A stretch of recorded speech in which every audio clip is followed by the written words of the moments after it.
کرام وہ لوگ جو تاریخ کی زنبیل کو کھنگالنے کا ذوق رکھتے ہیں بہتر طور پر جانتے ہیں کہ اس کی پوٹلی میں ایسے ایسے گراں مایا کردار موجود ہیں جنہوں نے اگرچہ مہلت عمر کے مطابق ہی زندگی بسر کی، لیکن ان کا زندہ کردار انہیں ہمیشہ کے لیے امر کر گیا۔ آج کل پاکستان میں ارطغرل غازی کے نام سے ایک ترکی ڈرامہ دکھایا جا رہا ہے، جس میں آپ نے کئی دفعہ سفید داڑھی والے بزرگوں کی بازگشت ضرور سنی ہوگی، لیکن بہت کم لوگ اس بات سے آگاہ ہیں کہ یہ کسی ایک بزرگ شخصیت کا نام نہیں بلکہ یہ عالم اسلام کی وہ خفیہ ایجنسی تھی جس کو امت کے چند بااثر افراد اپنے ہی وسائل کی بنیاد پر چلاتے تھے۔ اس خفیہ ایجنسی کے نامہ اعمال میں وہ کارنامے درج ہیں جن کو سن کر یا پڑھ کر مومن کے ایمان کو ایک ولولہ تازہ میسر آتا ہے۔ معزز خواتین و حضرات، یہ 7ویں صدی عیسوی کے اوائل کی بات ہے جب عالم اسلام میں سلجوقی حکومت ایک معتبر ریاست کا درجہ رکھتی تھی، لیکن اس عظیم سلطنت کی مضبوطی کے پیچھے سلاطین سلجوق سے بھی کہیں زیادہ وہ خفیہ ہاتھ کار فرما تھے جن کی تعداد اوراق تاریخ کے مطابق محض 50 تک بتائی جاتی ہے۔ یہ وہ زمانہ تھا جب دنیا چنگیز خان کی قیادت میں منگولوں کی چیرہ دستیوں کا شکار تھی اور مختلف ممالک کی فتوحات کے بعد وہاں پر انسانی کھوپڑیوں سے مینار تعمیر کیے جا رہے تھے۔ اسی وحشیانہ یلغار کا اثر تھا کہ کائی قبیلہ بھی اپنے علاقے کو چھوڑ کر ہجرت پر مجبور ہوا، جس کا سردار سلیمان شاہ نہ صرف ایک دردمند دل کا حامل تھا بلکہ اس کی عقابی نگاہیں بدلتی دنیا کا ادراک بھی رکھتی تھیں۔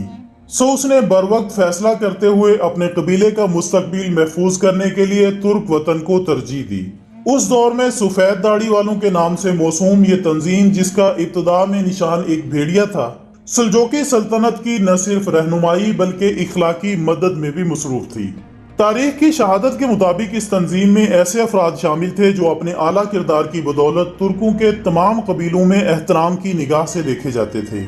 اور آج کے اس عہد زرپرست میں شاید یہ بات آپ کے لیے قابل تسلیم نہ ہو، لیکن حیران کن ضرور ہے کہ اس تنظیم کے اراکین جنہوں نے آگے چل کر اس کا نشان بھیڑیے سے بدل کر 3 ہلال رکھ دیا تھا، وہ اس کے لیے نہ ہی تو کسی حکومتی مراعات کے طالب تھے اور نہ ہی ان خدمات کے بدلے میں معاوضہ طلب کرتے تھے، بلکہ جب بھی کسی حکمران نے انہیں خریدنے کی کوشش کی تو اسے مایوسی کا سامنا ہی کرنا پڑا۔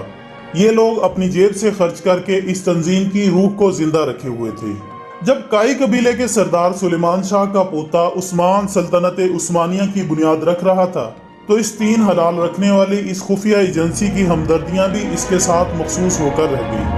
لیکن پھر نہ جانے کس حکمت کے تحت ان سرفروشوں کی اس ایجنسی کا نشان 3 ہلال سے بدل کر سرخ سیب کی صورت اختیار کر گیا، جو کہ بعد ازاں وقت بدلنے کے ساتھ ساتھ سفید داڑھی والوں کی علامت اختیار کر گیا۔ ناظرین، سلطنت عثمانیہ اب اپنی بنیادیں مضبوط کر چکی تھی، جبکہ ترکوں کو بار بار نبی اکرم صلی اللہ علیہ وسلم کی یہ حدیث یاد دلائی جا رہی تھی، جس کے مفہوم کے مطابق آپ صلی اللہ علیہ وسلم کا ارشاد ہے کہ وہ میری امت کے بہترین لوگ ہوں گے جو قسطنطنیہ کی فتح میں شامل ہوں گے۔ بلکہ یہ اتنی معتبر حدیث نبوی ہے کہ علماء کے مطابق اس میں شامل ہونے والوں کو یہ نوید بھی دی گئی کہ اس جنگ میں شہید ہونے والے نہ صرف شہادت کے اعلیٰ مقام پر فائز ہوں گے بلکہ بچ جانے والے غازیوں کو بھی جنتی ہونے کی سند سے نوازا گیا۔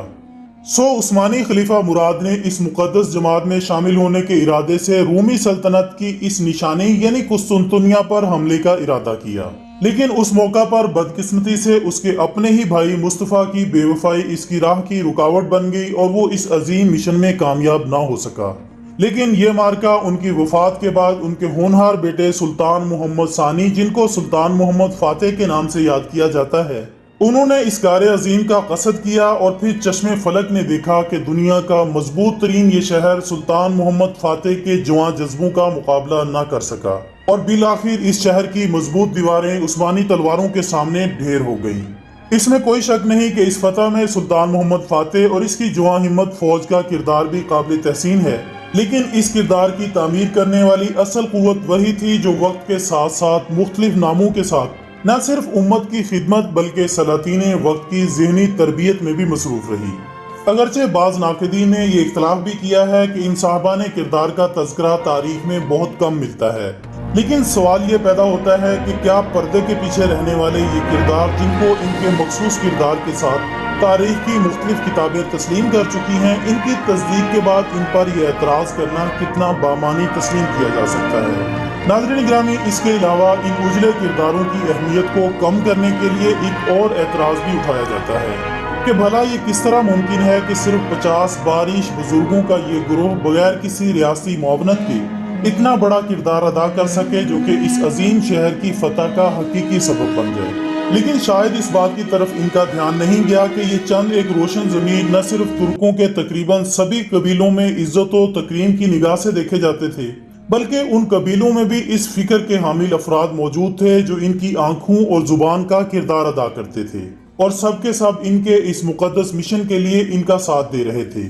تاریخ اسلام کی یہ شہادت بھی موجود ہے کہ سفید داڑھی والے ان بزرگوں کی قائم کردہ یہ تنظیم اس قدر مؤثر اور منظم تھی کہ سلطنت کے ایک سرے سے لے کر دوسرے سرے تک اس کے وفادار پھیلے ہوئے تھے، جو مرکز کو پل پل کی خبر دیتے اور پھر صورتحال کے مطابق اگلا لاہ عمل تیار کیا جاتا۔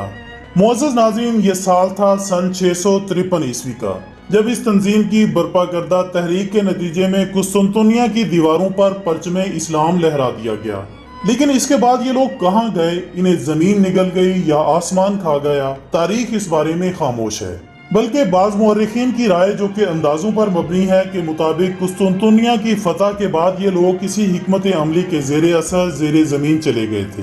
جبکہ بعض نے یہ رائے بھی قائم کی ہے کہ چونکہ دربار خلافت میں ان کا اثر و رسوخ بہت حد تک بڑھ چکا تھا، جس کو درباری ستون ناپسندیدگی کی نگاہ سے دیکھتے تھے، سو عوام کو بے خبر رکھتے ہوئے ان جانثارہ نے اسلام کو خفیہ طریقے سے قتل کر دیا گیا۔ اگرچہ ان کے بارے میں مختلف آراء موجود ہیں، تاہم اس میں کوئی اختلاف نہیں کہ قسطنطنیہ کی فتح کے بعد خلافت اسلامیہ میں ان کا مزید کوئی جاندار کردار موجود نہیں ہے۔ ناظرین، یہ تھی ہماری آج کی مختصر ویڈیو۔ ہم امید کرتے ہیں کہ آپ کو یہ ویڈیو ضرور پسند آئی ہوگی۔ اس ویڈیو کو اپنے تمام سوشل میڈیا اکاؤنٹس پر زیادہ سے زیادہ شیئر کیجیے گا، اور ہماری حوصلہ افزائی کے لیے اپنی رائے کومنٹس کی صورت میں ہم تک ضرور پہنچاتے رہا کریں۔ ہماری اگلی ویڈیو آنے تک اپنا دوستوں، رشتہ داروں اور دل دوروں آپ کے تمام لوگوں کا بہت خیال رکھیے گا۔ اللہ حافظ۔